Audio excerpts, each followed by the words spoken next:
Veo muchas caras alegres, ¿verdad? Muchas caras expectantes de recibir la palabra de Dios. Y también con este tiempo ahora tan delicioso que ya tenemos como esa brisa fresca que empieza a cambiar la temperatura. Qué rico, ¿eh? Ya podemos empezar a sacar la manga larga, las botas. Me enteré que ayer había alguien por el mall comprando botas y bucetas y abrigos. Qué lindo este tiempo, ¿verdad? Bueno, creo que los que van a tomar nota ya tienen su libreta y vamos a orar. Gracias te damos, Señor, por el privilegio de poder recibir tu palabra en tu casa, Señor. Padre, hoy te pedimos que seamos, Señor, dispuestos, nuestro espíritu y nuestra alma esté dispuesto a recibir tu palabra. Esa palabra que no solo la recibamos, sino que nos direccione y nos cambie, Señor, para traer las bendiciones que tú tienes preparadas para nosotros. Porque tú tienes muchas más bendiciones de las que nosotros podemos pedirte o imaginar.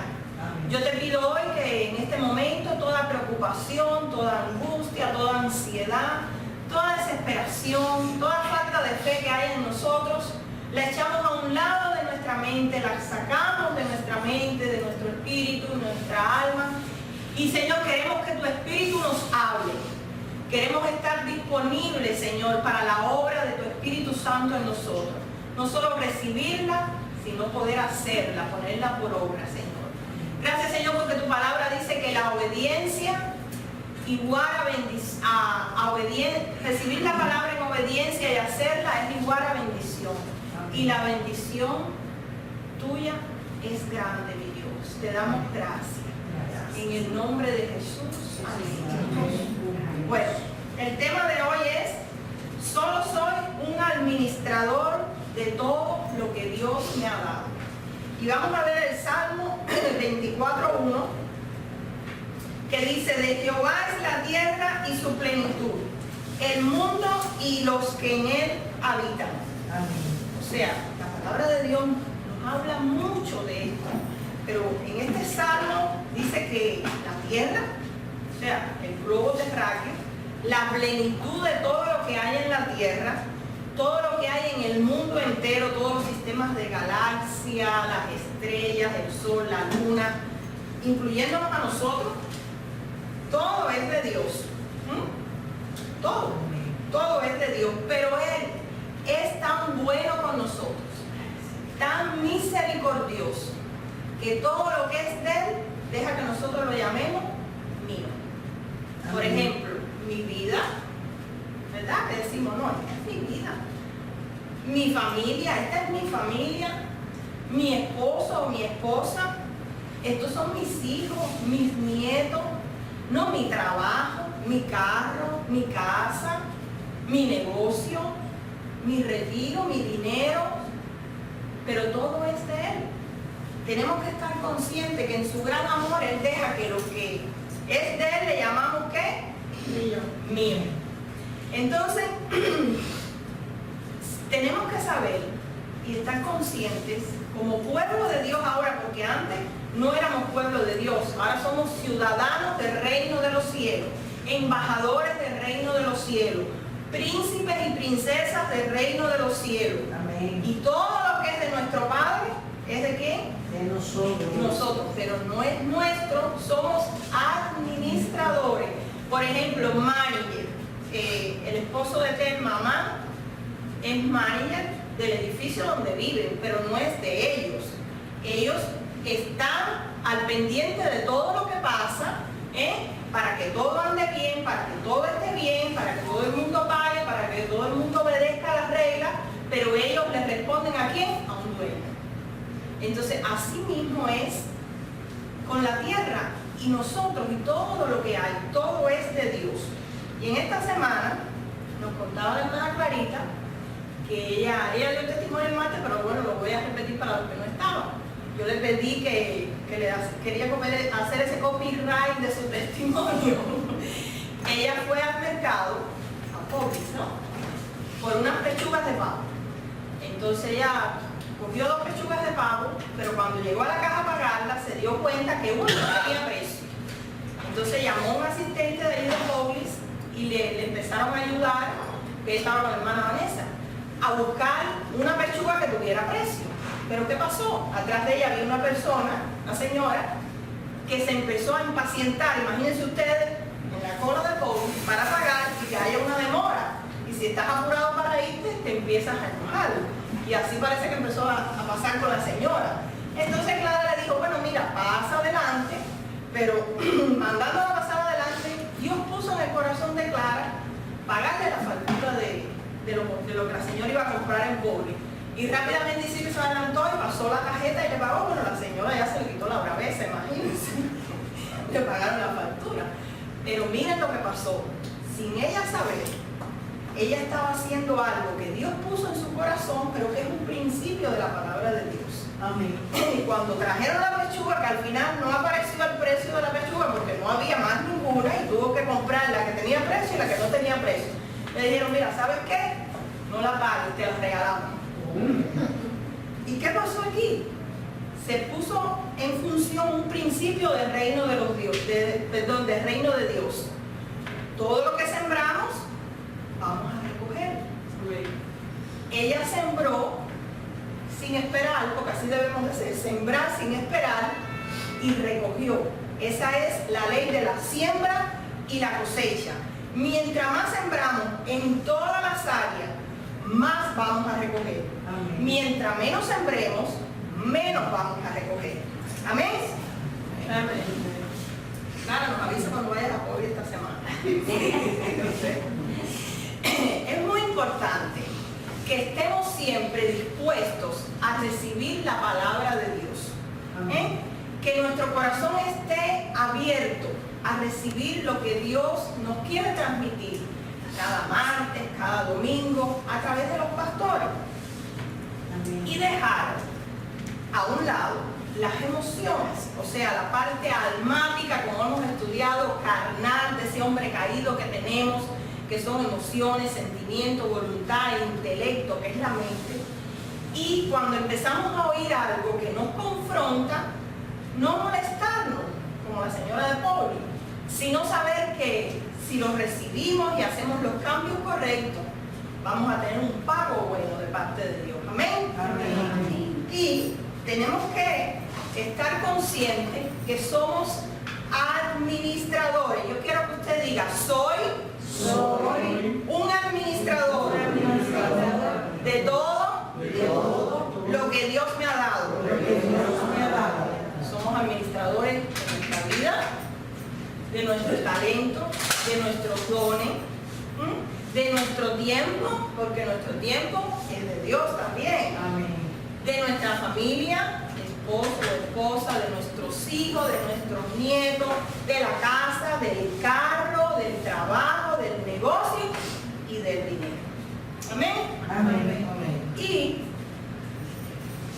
en el contexto cristiano, o sea, del ámbito cristiano, es delicado hablar sobre este tema que voy a hablar hoy, sobre el dinero, por una sencilla razón, que en ocasiones se ha mal usado en otros lugares, pero aquí en Nuevo Comienzo no pasa así. Amén. Amén. Entonces, porque el sexo se ha mal usado también, por ejemplo, se ha torcido. ¿Cómo se ha torcido? En el adulterio, en la fornicación, en todo tipo de inmundicia sexual como lesbianismo, homosexualismo, pornografía. Por eso no vamos a dejar de hablar en la iglesia cómo Dios anhela y ha ordenado que sea usado el sexo, ¿verdad? A veces hablamos también de la mentira, que la mentira es pecado. Y por eso, porque hay personas que mienten aún dentro de la iglesia, no vamos a dejar de hablar y enseñar sobre la mentira. O sea, la palabra de Dios es un todo y tenemos que enseñar todo lo que ella nos enseña. ¿Por qué? Porque todo trae bendición a nuestra vida. Amén. Amén. ¿Y saben qué? Cuando nosotros le fallamos a Dios, estamos abriendo puertas en el mundo espiritual para decirle al enemigo, ven, entra en mi vida, posee estas puertas, posesiónate aquí Y así, con esa puerta abierta, empieza el enemigo a traer a nuestra vida ruina, tristeza, problemas, dolor y muerte. Y no solo a nuestra vida, sino a la vida de nuestra descendencia. Porque las puertas espirituales que nosotros abrimos es como un virus. No solo nos dañan a nosotros, sino cuando nos damos cuenta, ya dañamos a los hijos, ya dañamos a los nietos, podemos dañar hasta la cuarta generación. Entonces, es muy importante hablar de este tema. Y fácilmente se puede caer en dos extremos en la iglesia. Un extremo es, como dice en 1 de Timoteo 6:10, y Dios nos advierte seriamente con esto, sobre el amor al dinero, que es la raíz de todos los males.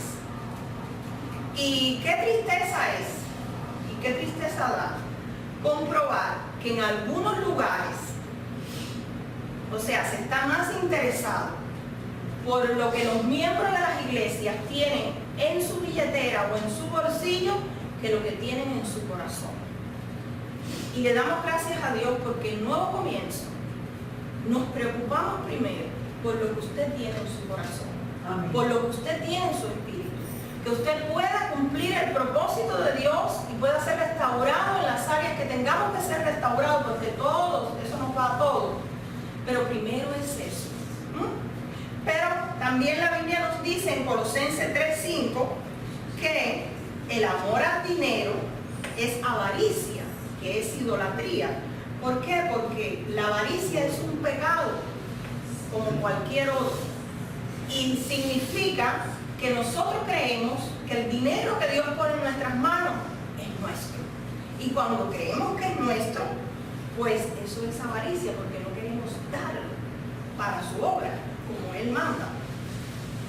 Pero hay otro extremo también que es igualmente negligente y triste.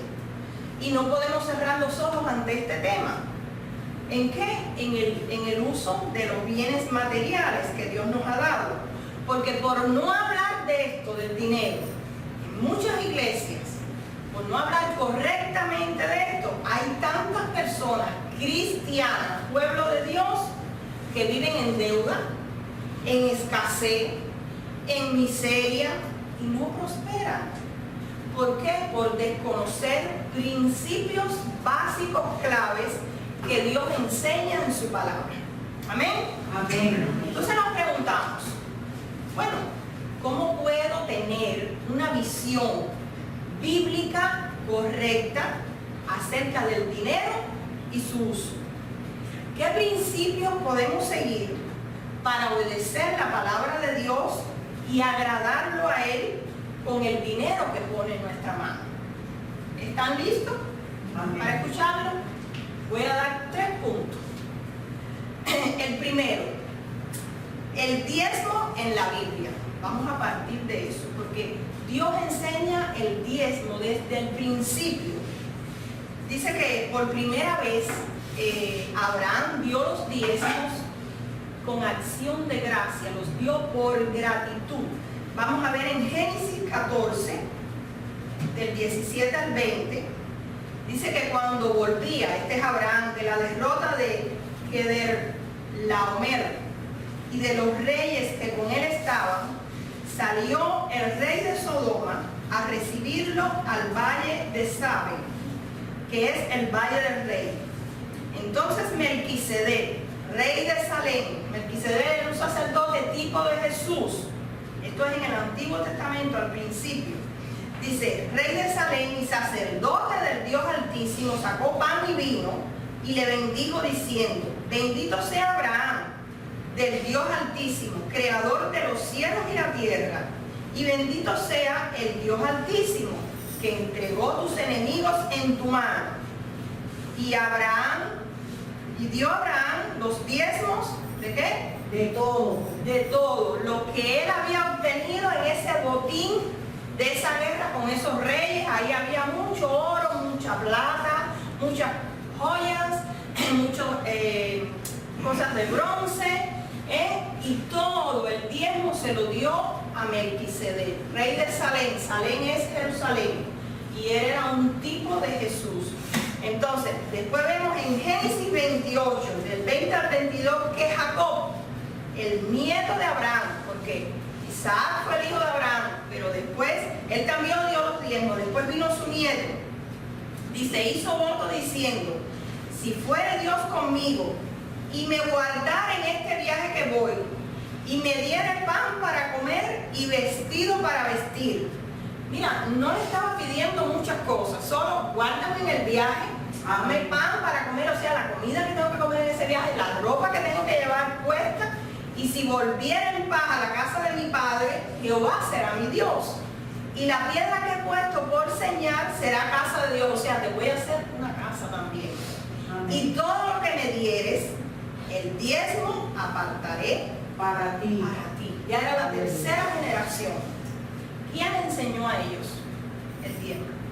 Dios mismo se lo puso en el corazón de ellos. Amén. ¿En qué? ¿Por qué? Por agradecimiento, por gratitud a Dios. Amén. Por todo lo que Él era para ellos y todo lo que le había dado. Entonces nos preguntamos hoy nosotros, ¿cuánto nos ha dado el Señor a nosotros? Piense ahí. ¿Cuánto nos ha dado el Señor Jesús? ¿Cuántas bendiciones hemos recibido después que le conocimos como Dios y Salvador? Que nos dio la vida eterna, nos perdonó de nuestros pecados. ¿Cuántas cosas ha restaurado en nuestra vida? ¿Cuántas bendiciones han venido a nuestra vida? Si empezamos a escribirla, yo creo que todos tenemos para escribir varias libretas, ¿verdad? Amén. Eso mismo le pasó a estos tres patriarcas. Por agradecimiento le dieron a Dios los diezmos, Dios los puso en su corazón. Y vemos que 400 años después de esto, Dios le da la ley a Moisés en el monte Sinaí. Y solamente no son los 10 mandamientos, hay muchísimos mandamientos y preceptos. Y dentro de eso le habla el uso del dinero y instituye los diezmos. Y entonces en Deuteronomio, vamos a ver este pasaje, 14, 22 y 23, dice Dios, indefectiblemente, o sea, sin falta, diezmarás todo el producto del grano que rindiere tu campo cada año. Y comerás delante de Jehová tu Dios en el lugar que Él escogiere para poner allí su nombre. O sea, el grano, ¿por qué diezmaban el grano? Porque no había tanto la moneda. Entonces lo que se hacían era un cambio con el grano y los animales. Entonces dice, y comerás, lo traerás y comerás allí en la casa de Dios, en el lugar que yo escogiera allí para poner su nombre. El diezmo de tu grano, de tu vino, de tu aceite, las primicias de tus manadas, eso eran las ovejas, de tus ganados, para que aprendas a temer a Dios. ¿Por qué le dijo Dios a Moisés que el pueblo diera los diezmos? Para que aprendiera ¿qué?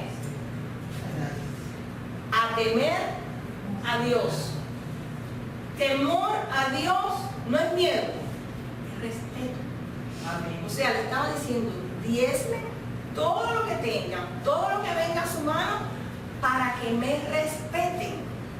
Amén. Para eso Dios instituyó el diezmo y para también hacernos saber que Él tiene el primer lugar en nuestra vida. Eres primero que nada. Cuando eres primero que nada en nosotros, lo primero que cogemos en nuestras manos, sabemos que lo apartamos para Él, ¿verdad? Amén. Y muchos se preguntarán tal vez, bueno, ¿qué es el diezmo? Porque hay veces que no se entiende qué es el diezmo. Bueno, el diezmo es la 10ª parte de lo que llega a nuestra mano. Amén. Por ejemplo, si llegan $50, el diezmo es 5. Si llegan 200, el diezmo es 20. ¿Me ayudan los matemáticos? Si llegan 1000, ¿el diezmo cuál es? 100. Si llegan 20.000, ¿cuánto? 2000. O sea, el diezmo es la 10ª parte de todo lo que llega a nuestra mano. Hace algún tiempo conocí a una señora que ella no trabajaba porque su esposo suplía las necesidades del hogar y de los niños. Y ella conoce al Señor Y dice que ella estaba muy preocupada porque ella no podía diezmar y había entendido lo que era eso. Y dice que en la Biblia encuentra estos pasajes que leímos ahorita. Todo lo que llega a mi mano, le dijo Jacob a Dios, voy a apartar el dinero para él. Dijo, ya sé, voy a hablar con mi esposo. Cuando me dé el dinero para la renta, dinero para la luz, el dinero para ir yo de peluquería cada semana, ¿verdad? Porque yo creo que aquí los esposos también son bien espléndidos en darle a las esposas su dinero para que se vayan a poner bonitas, ¿eh? ¿Qué dicen las mujeres? Sí, amén. Entonces dice que ella le dijo al esposo, mira, de todo lo que me des, dame un 10% más, porque voy a sacar el diezmo para dárselo al Señor, porque dice que todo lo que llega a mi mano, el 10% lo voy a dar. O sea, si mi abuelito me dejó una herencia, el 10% de esa herencia es para el Señor. Si recibo un regalo o una propina, el 10% es para el Señor. Y de lo que gano, también el 10% es para el Señor. Y alguien me preguntaba en estos días, pastora, ¿y si me voy una semana o dos de vacaciones, qué pasa? ¿Me como el diezmo? ¿Me lo paseo? Bueno, eso tiene respuesta en la palabra también. Dios dijo en el Antiguo Testamento que si había luto, que era una cosa extrema, y las personas se ausentaban de ir al templo en el tiempo de luto, era costumbre en aquella época, dice, no te comas el diezmo en el tiempo de luto, guárdalo y tráelo después a la casa de Dios. ¿Y sabes qué dijo Dios también? Y si te lo comes, tráelo 3 veces multiplicado. O sea que si le fallamos a Dios, Dios nos va a cobrar intereses. Para que aprendamos que el diezmo es de Él, porque el diezmo no es de nosotros. Él nos dice que vivamos con 9 partes, que con esas 9 partes nos va a bendecir. Y vamos a ver cómo Él también enseñó a los hijos de Israel cómo se debía de usar el diezmo en la casa de Dios. Dice Números 18 del 20 al 21. He aquí, yo he dado a los hijos de Leví todos los diezmos de Israel por heredad, por su ministerio. ¿Quiénes eran los hijos de Leví? Los sacerdotes que ministraban en el templo las cosas espirituales. Dice, por cuanto ellos sirven en el ministerio del tabernáculo de reunión. O sea, Dios se lo dio para que ellos lo administraran, lo usaran y también vivieran de parte de ese diezmo. Pero vemos que el pueblo de Israel no estamos muy lejos de parecernos a veces a ellos. El pueblo de Israel, teniendo a Dios, teniendo la ley, viendo las maravillas, los milagros que Dios hacía, pues cada rato se empezaba a alejar de la palabra de Dios, a hacer lo que bien le parecía. Empezaban a pecar, a desobedecer a Dios, y por consecuencia Dios se apartaba de ellos y permitía que vinieran naciones extranjeras y los saqueaban, permitía que sufrieran cosas. Ellos se arrepentían, clamaban a Dios y Dios volvía a restaurar. Y eso pasaba muy a menudo. A veces a nosotros nos pasa igual, tristemente, que no nos debía de pasar. Pero ¿qué pasa? Dios se enoja con el pueblo y les habla duramente porque ellos habían desobedecido a Dios. Y vamos a ver qué dice en Malaquías 3, del 8 al 12. Dice, robará el hombre a Dios. Estaba hablando Dios a través del profeta Malaquías. Pues vosotros me habéis robado y dijisteis, ¿en qué te hemos robado? En vuestros diezmos y ofrendas. Fíjense, ahora habla también de la ofrenda. Maldito soy con maldición, porque la nación toda me habéis robado. Traed los diezmos al alfolí. ¿Cuál es el alfolí? El alfolí es el altar, donde uno recibe comida espiritual y ayuda espiritual y cuidado espiritual. Dice, y hay alimento en mi casa. Y mira, donde único la palabra de Dios dice, y probadme ahora en esto, dice el Señor Jehová de los ejércitos, si no abriré las ventanas de los cielos y derramaré sobre vosotros bendición hasta que sobreabunde. Y reprenderé también por vosotros al devorador. ¿Cuál es el devorador? El diablo. El espíritu de ruina, que nosotros mismos le abrimos la puerta para no prosperar cuando tomamos el diezmo que es de Dios. Dice, reprenderé también por vosotros al devorador, y no destruirá el fruto de la tierra, ni vuestra vid en el campo será estéril, dice Jehová de los ejércitos. Y todas, diga, y todas las naciones nos dirán, bienaventurados porque seré tierra deseable, dice Jehová de los ejércitos. Ahí cuando dice todas las naciones, los colombianos, los cubanos, los peruanos, los españoles, los nicaragüenses nos dirán, si somos de una nacionalidad, las otras nacionalidades nos dirán, oye, pero qué bendecido eres, qué próspera eres, porque verán la bendición, porque dice que Dios va a abrir las ventanas de los cielos y va a dar una bendición hasta que sobreabunde. Ahora mi pregunta es, ¿lo creemos? Porque mira, la salvación es por fe, la sanidad es por fe, todo lo que la cruz nos brinda es por fe. Y darle a Dios los diezmos es por fe. Amén. Pero vamos a ver ahora el punto 2. ¿Qué dijo Jesús sobre los diezmos? Dice que Jesús dijo que el diezmo es necesario hacerlo. O sea, en el Nuevo Testamento, bajo el nuevo pacto, vamos a ver un pasaje que Jesús habla sobre los diezmos. Y es en Mateo 23:23. Jesús le dice a los fariseos y a los escribas, que eran los religiosos de aquella época, pues se sabían mucha palabra, pero no la ponían en práctica. Por fuera estaban muy bien vestidos, pero por dentro dice que eran unos sepulcros llenos de gusanos podridos, porque no cambiaban. Entonces le dice, vosotros escribas y fariseos, hipócritas, que diezman la menta era un grano, el enalco, otro grano, el comino, que también es un grano, y dejan lo más importante de la ley. O sea, ustedes cumplen la ley diezmando, dejan la justicia, la misericordia y la fe. Y le dijo, esto era necesario hacer, ¿qué? Diezmar. Por eso Jesús dijo que es necesario diezmar, sin dejar de hacer lo otro, ¿qué? La justicia, la misericordia y la fe. Él, Jesús, reprendió la falta de honestidad de ellos y de amor, porque se creían que por diezmar ya estaban cumpliendo bien. Pero acuérdense que Jesús quiere que nosotros seamos transformados. Y la ley, nuestro corazón transformado, la ley nos enseña el pecado. No mates, no digas mentiras, no adulteres, da el diezmo, pero no nos daba el poder para hacerlo. Ahora estamos bajo la gracia, que es el nuevo pacto, el Nuevo Testamento, y gracia es poder de Dios en nosotros a través del Espíritu Santo para no vivir la vida pecando, para no vivir la vida desobedeciendo a Dios. Y eso era lo que Jesús estaba diciendo, porque mira, tristemente a veces nos ponemos a escuchar prédicas por ahí, teniendo tanta buena comida aquí, porque a veces cuando uno tiene buena comida en su casa no le da ganas ni de ir a comer a un restaurante, ¿verdad? Porque decimos, ay, pero no es como la que yo hago en casa. A veces como para descansar un poquito la mujer, ¿verdad? Pero a veces oímos prédicas, no solo sobre el tiempo, sobre otras cosas que no son bíblicas. Y tenemos que tener cuidado con lo que oímos, que nos confunde.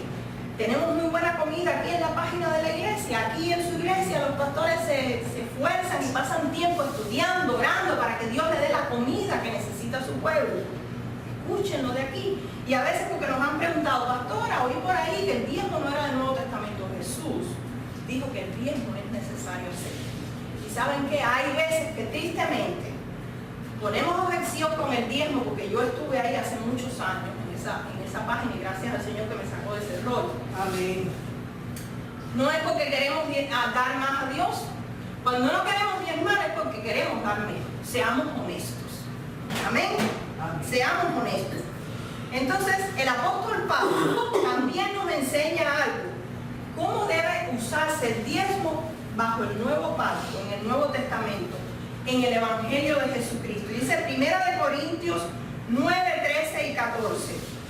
Dice el apóstol Pablo, inspirado por el Espíritu de Dios, ¿no sabéis que los que trabajan en las cosas sagradas comen del templo? Y los que sirven en el altar, acá, del altar participan?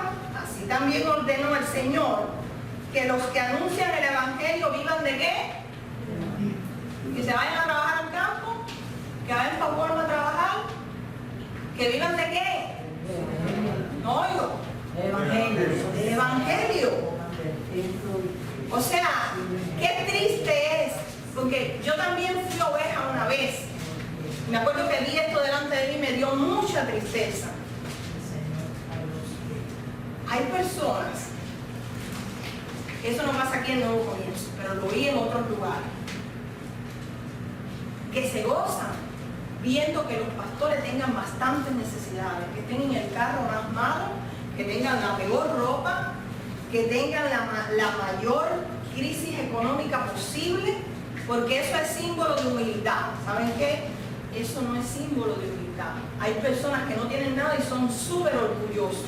Humilde, Dios Jesús nos enseñó, es un corazón transformado, un corazón manso, dispuesto al cambio.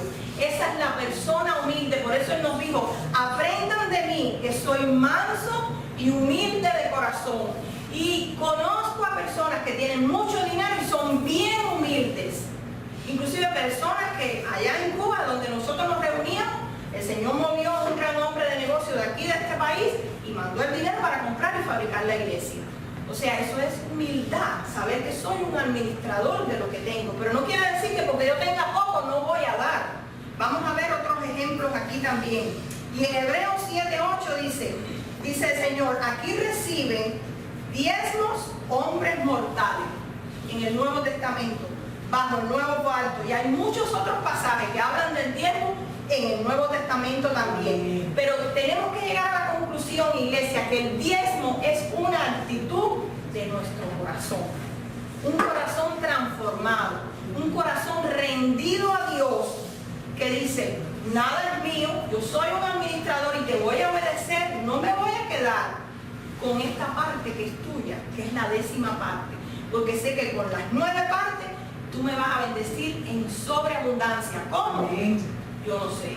Por fe, yo lo he probado. Y sé que muchos aquí lo han probado también. Por fe, como Abraham, Isaac y Jacob. Acuérdense que Abraham es nuestro padre. Nosotros estamos llamados a vivir la bendición de Abraham, y lo podemos vivir en una iglesia transformada. ¿Transformada a través de qué? Del poder del Espíritu Santo. Porque el Señor quiere cambiar todas las áreas de nuestra vida. Y vamos a ver el punto 3. Además del diezmo, ¿qué nos pide Dios que entreguemos? Las ofrendas. Pero ¿saben qué? La ofrenda es un sacrificio.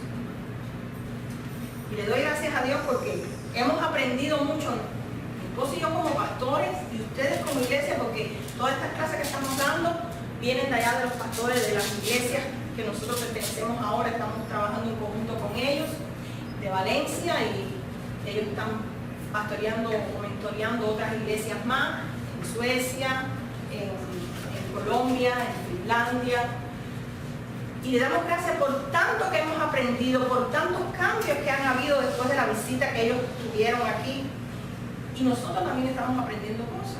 La ofrenda no es algo más como nosotros creíamos, como no habíamos profundizado en la palabra. Y vamos a ver qué es la ofrenda. Dice que la ofrenda es un sacrificio. Y el sacrificio es una ofrenda. Una ofrenda con sacrificio es cuando Dios desde el Antiguo Testamento mandaba dar muerte a algo. O sea, hay un costo que pagar, hay un precio que pagar por la ofrenda.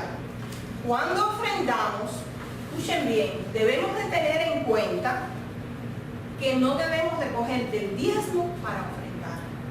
Eso es un error. Y también estamos irrespetando a Dios. Es como que, por ejemplo, Emenelio me dé $100 y me diga, usa los $100, pero me das 10. Haz con los 90 lo que tengas que comprar y vivir el mes, pero 10 son míos. Y yo digo, no, Emenelio, no te puedo dar los 10 porque no me alcanza, te voy a dar 5. ¿Qué hice? ¿Qué hice? ¿Ah?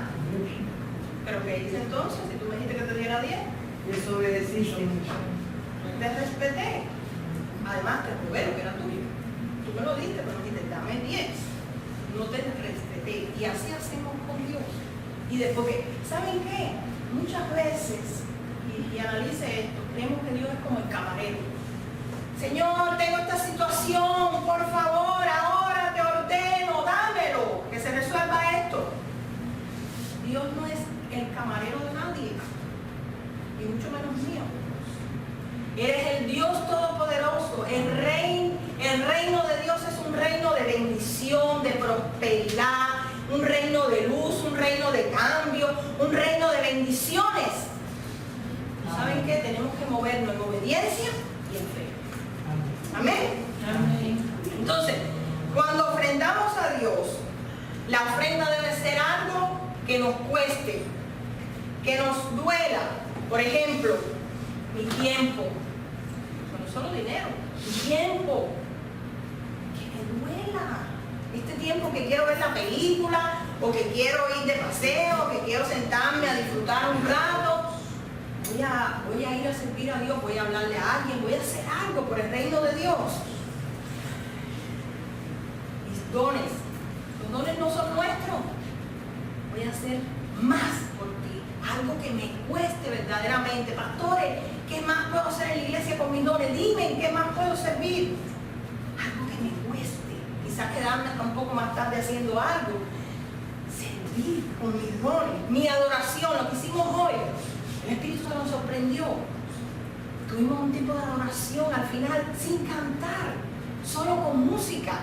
Fue un tiempo que sacrificamos. Yo sé que había algunos como que muchos estaban metidos, pero otros estaban como nerviositos del tiempo. Es el tiempo. Eso es una ofrenda para Dios. Amén. Si no almuerzo a la 1, almuerzo a la 1:30. Pero es tiempo sacrificado para Dios. Eso es una ofrenda también a Dios.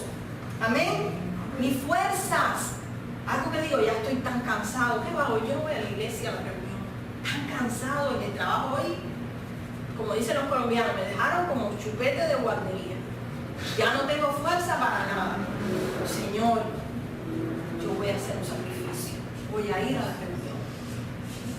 Porque voy a sacrificar y es algo que a ti te agrada. Es una ofrenda de sacrificio. Amén. No es por obligación. La ofrenda no es obligación. Es amén. Por amor a Dios. Porque cuando uno ama a alguien verdaderamente, como decimos nosotros, si yo amo a mi hijo, hago lo que tenga que hacer con mi hijo o por mi hija.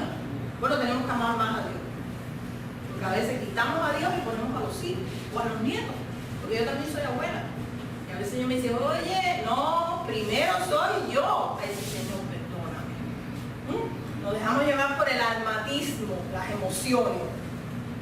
Y la ofrenda, iglesia, no es una limosna. ¿Por qué no es una limosna?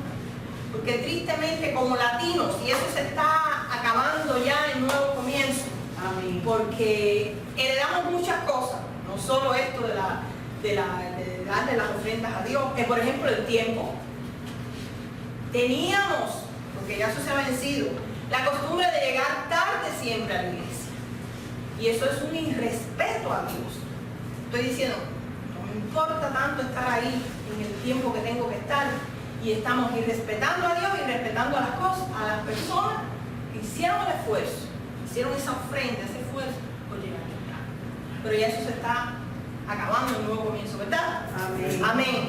Y como eso, muchas cosas malas que le damos de los latinos. Hay cosas buenas que le damos de los latinos. Hoy en esta semana estábamos hablando con una hermana y ella estaba diciendo, los latinos tienen algo muy bueno, que somos muy cariñosos, muy, ay, qué lindo, como te amo, te extrañé, ¿verdad? Eso es, las cosas buenas que tenemos que disfrutarlas, hacerlas y hacerlas mejor. Pero las malas tenemos que dejar de hacerlas. Amén. Y coger las buenas que tiene el reino de Dios. ¿Y por qué la ofrenda no es una limosna? Porque mire, el catolicismo romano tristemente nos enseñó cosas buenas también, porque yo aprendí cosas buenas de ellos, pero nos enseñó cosas malas. La limosnita, mi abuela me decía, la limosnita para Dios, acuérdate. Y mis tías, la limosnita, el kilito, el pesito, los 10 pesitos, cuando más no, ay, que si das 15 de eso es mucho. Dios no es un limosnero, Él no necesita las limosnas de nadie. La ofrenda es un sacrificio y vamos a ver el sacrificio mayor, o sea, el ejemplo mayor de ofrenda con sacrificio que hay en la palabra. Porque ¿saben qué yo he aprendido? Dios no nos pide hacer algo que primero Él no hizo. Amén. Porque lo hizo como hombre también. Y entonces el mayor sacrificio fue Jesús. Dios dio a su Hijo. ¿Quién da un hijo de uno para que muera? Nadie. Yo no doy los míos. Tú lo das, Telma. Nadie los da. Ramón, tú los das.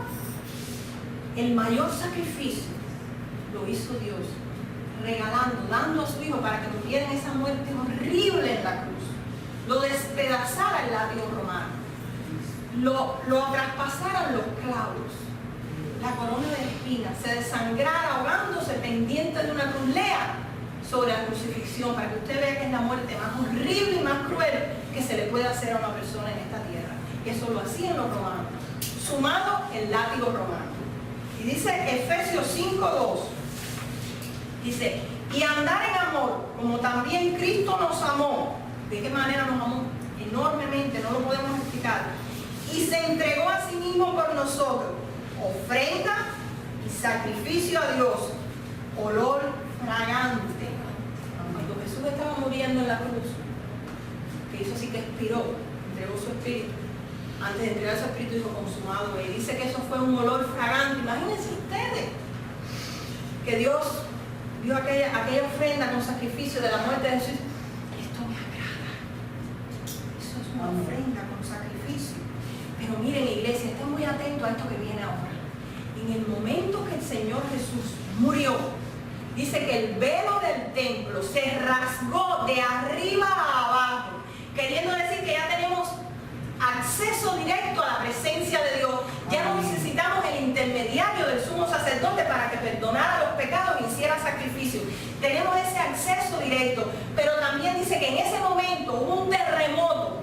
Las piedras, las rocas grandes se partieron al medio. Hubo oscuridad y tiniebla. Pero dice que las tumbas, no todas, pero algunas tumbas, lo puede leer en Mateo 27, de los santos, o sea, los que habían muerto con la fe en Cristo, se abrieron. Amén. Yo leía esto y yo decía, pero Señor, qué cosa tan grande me están mostrando aquí. Y dice que resucitaron. Amén. Pero no resucitaron como resucitó Lázaro, ni como resucitó Jesús a otros, que al hijo de la viuda, porque ellos resucitaron y volvieron a morir. Dice que al tercer día, cuando Jesús vino triunfante a Jerusalén con un cuerpo incorruptible, ellos también entraron como testimonio de la resurrección de Jesús. Amén. De que ya la muerte, como dice la palabra, fue sorbida en victoria. Ya el aguijón de la muerte no tiene potestad sobre la iglesia de Cristo. Amén. Y dice que ellos vinieron, gloria a Dios, ellos vinieron como testigos del poder de la resurrección, pero ellos no murieron, porque ya estaban transformados. Cristo fue el primero, las primicias en la resurrección, y esos santos que se levantaron en cuerpos glorificados, cuerpos como vamos a ser glorificados nosotros cuando estemos en la presencia de Dios o cuando Jesús venga a buscar su iglesia. Miren el poder de la ofrenda con sacrificio.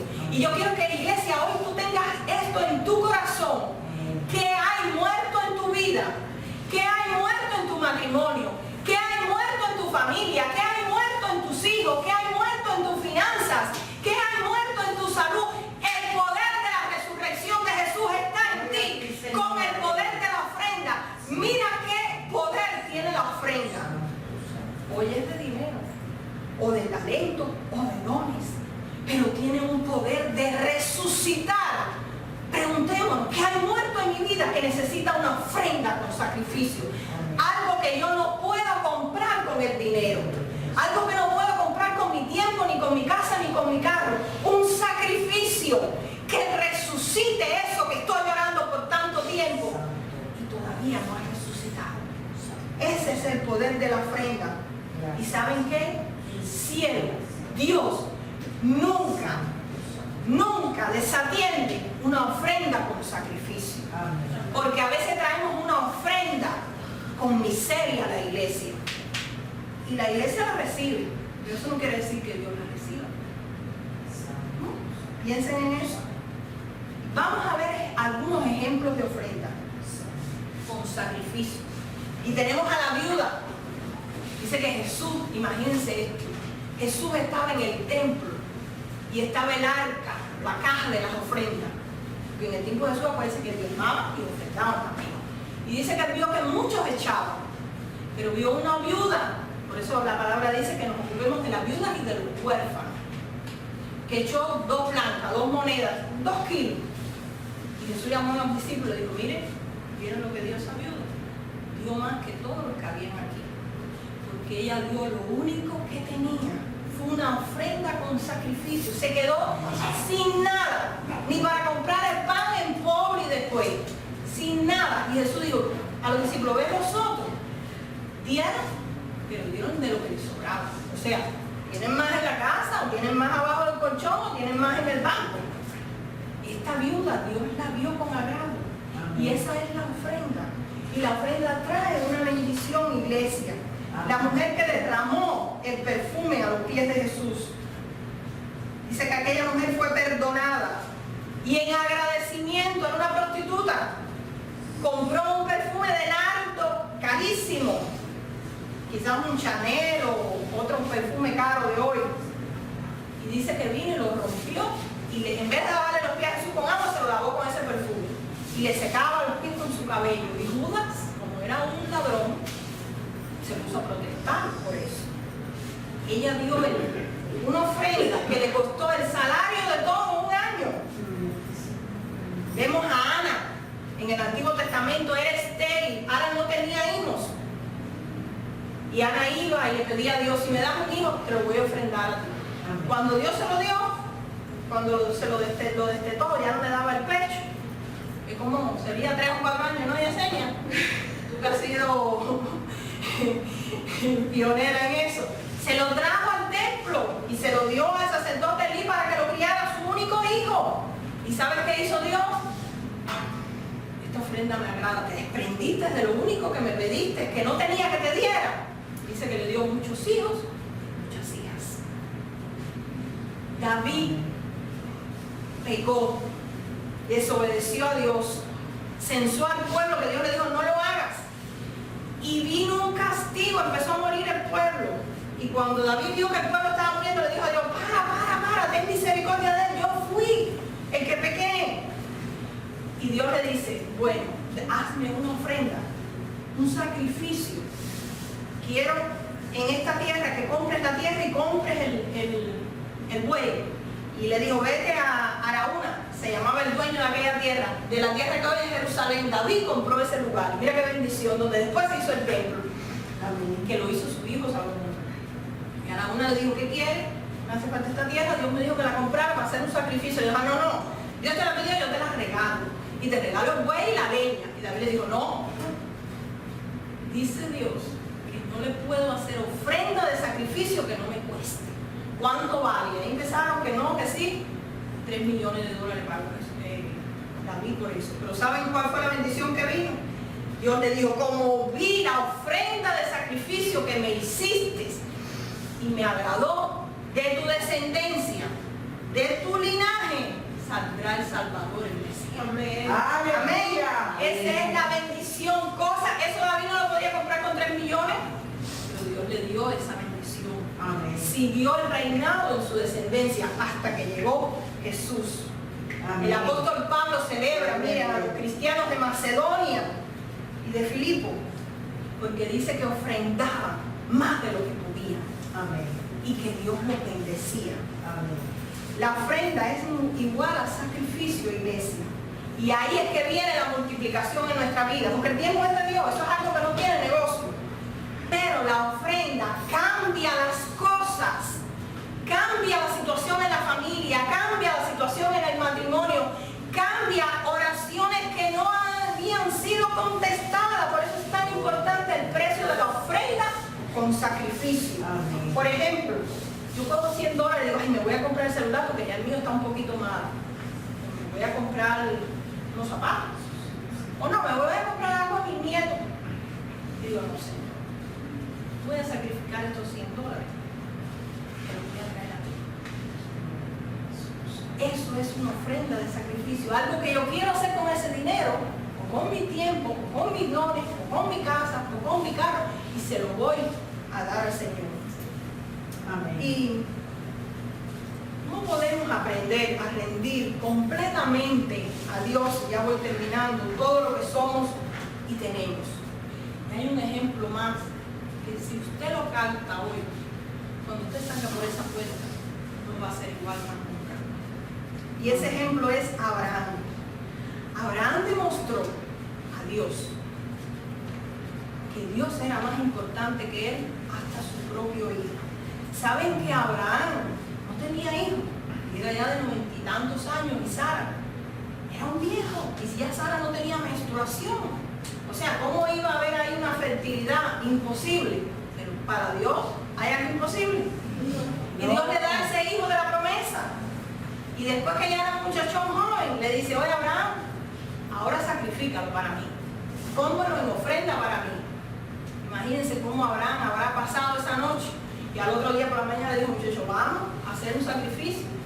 Y cuando iban ya llegando, el muchacho le dijo, el hijo: ¿y dónde está el cordero? Le dijo: Dios se proveerá el cordero.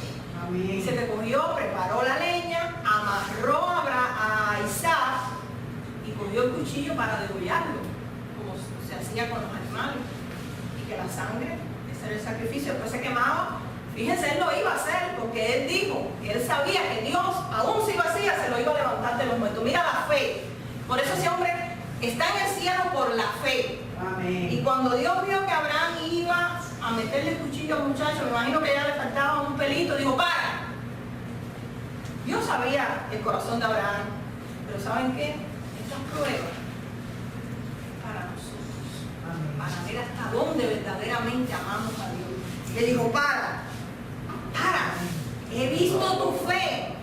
Y dice que cuando miró, había un carnero que Dios había provisto y hizo el sacrificio. Pero miren lo que dice Génesis 22:16. Dice: Dios le dijo a Abraham: por mí mismo he jurado, dice Jehová, por cuanto has hecho esto y no me has rehusado a tu hijo, a tu único. Si era bueno, tenía más, pero mire, tengo dos y no doy ninguno tampoco. De cierto te bendeciré y te multiplicaré tu descendencia como las estrellas del cielo y como la arena del mar. Y tu descendencia, o sea, hijos, nietos, bisnietos, tataranietos, hasta la cuarta generación, poseerá las puertas de tus enemigos. Escuchen, iglesia, tu descendencia, no se me entretengan, poseerá las puertas de tus enemigos. O sea, en tu simiente serán benditas todas las naciones de la tierra. Y le dio tres promesas aquí: te bendeciré en gran manera. Los israelitas son los que mayores premios Nobel han alcanzado, de medicina, de física, de química, compositores, directores de orquesta, exportan tecnología, exportan diamantes, son gente súper bendecida. Multiplicados son miles, pero como si fuera poco, dice: tu descendencia poseerá las puertas de tus enemigos. ¿Saben qué? El cielo solo tiene una puerta. Jesús dijo: yo soy la puerta. Amén. El que por mí entrare será salvo. Amén. Y si la puerta para entrar al cielo es estrecha, es una sola, hay que entrar así, muy apretadito, y pocos son los que entran por ella, o sea, los que dejan la vida carnal atrás, muy poquito. Pero dice, el infierno tiene muchas puertas, porque Jesús cuando resucitó dijo: y las puertas del infierno no prevalecerán contra mi iglesia. O sea, hay muchas puertas en el infierno. ¿Y cuáles son las puertas del infierno? La ira, el enojo, el pleito, el orgullo, la contienda, la falta de perdón, la hechicería, la brujería, palabras deshonestas, inmundicia, todo tipo de pecado sexual, pornografía, lesbianismo, homosexualismo, envidia, borrachera, todo tipo de vicio. Esas son las puertas del infierno. Todo pecado que abrimos nosotros mismos. Dice que Jesús vino a destruir ese pecado, a cerrar esas puertas del infierno. Pero miren el poder de la ofrenda de Abraham que dio a su hijo, y el poder de la ofrenda cuando nosotros ofrendamos a Dios también, pero una ofrenda con sacrificio, no cualquier cosa. Que dice que nuestra descendencia poseerá las puertas. Amén. Nuestra descendencia poseerá las puertas de los enemigos. O sea, Abraham dio una ofrenda de sacrificio, lo que más le costaba a su hijo. Cuando nosotros sacrificamos esa ofrenda, ya sea cualquier tipo de cosa de nuestra vida, incluyendo el dinero, dice que nuestra descendencia poseerá las puertas. Ellos no van a ser esclavos del pecado, iglesia. Amén. La bendición de Abraham es nuestra bendición también. Aquí lo dice la palabra. Nosotros somos herederos de la bendición de Abraham. Amén. De la bendición por fe, de esa bendición, de esa ofrenda que él dio. Y estoy diciendo, mis hijos, mis nietos, mis bisnietos, incluyendo las generaciones de todos, amén, no van a poseer el enemigo esas puertas. Ellos las van a poseer. ¿Por qué? Porque van a ser libres de pecado de vicio, de pecado de borrachera, de pecado de fornicación, de pecado de adulterio, de mentira, de ira, de enojo. Y eso no le da ganas de darle un aplauso al Rey de Reyes. Esa bendición está disponible. Amén. Porque Jesús vino a deshacer las obras del diablo. Amén. Y hemos creído una mentira, de heredar esas formas de vida torcida, carácter torcido que heredamos de nuestros antepasados y del pecado de Adán y Eva. Pero dice la palabra que conoceremos la verdad y la verdad nos hará libres. Vamos, amén, a ponernos de pie. Amén. Gloria a ti, Señor. Aleluya. Gloria a ti, Jesús. Palabra.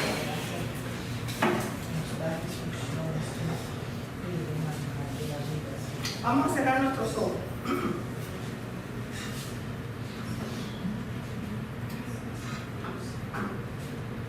Señor, te damos gracias. No hable, escuche. Te damos gracias, Señor, por tu palabra revelada, Señor. Gracias, Padre, porque nunca antes habías revelado el poder de la ofrenda a tu iglesia Nuevo Comienzo. Gracias. Gracias porque sabemos que los diezmos son tuyos, Señor. Ayúdanos, Señor, a honrarte y a respetarte y darte a ti lo que es tuyo, Señor. Y gracias por el poder de la ofrenda, por esa ofrenda que tú mismo te diste. Diste, Padre, a tu Hijo y trajo resurrección, no solo a la vida de Jesús, sino a aquellos santos que habían muerto con la fe en ti, que se levantaron de aquellos sepulcros con sus cuerpos transformados, glorificados, y están contigo en la presencia tuya hoy. Y te damos gracias por esa enseñanza de la ofrenda con sacrificio de Abraham, porque la bendición de Abraham está disponible para tu iglesia. Nosotros somos herederos de la bendición de Abraham también, porque también somos injertados en el pueblo de Israel. Nuestra descendencia va a ser grande y numerosa.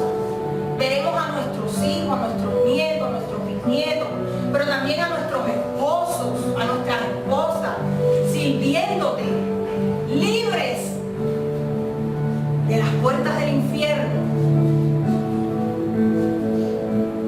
Gracias porque hemos aprendido el poder de la ofrenda.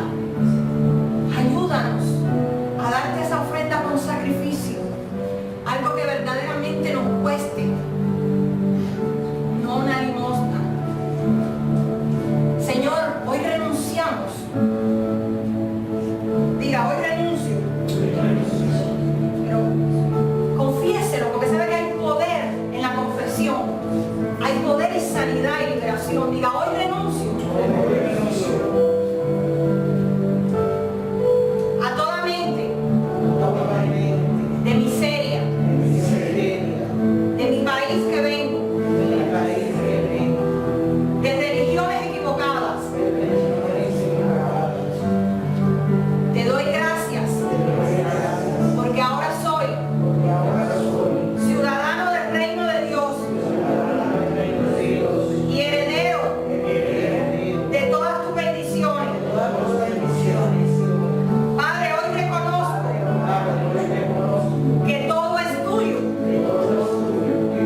Señor,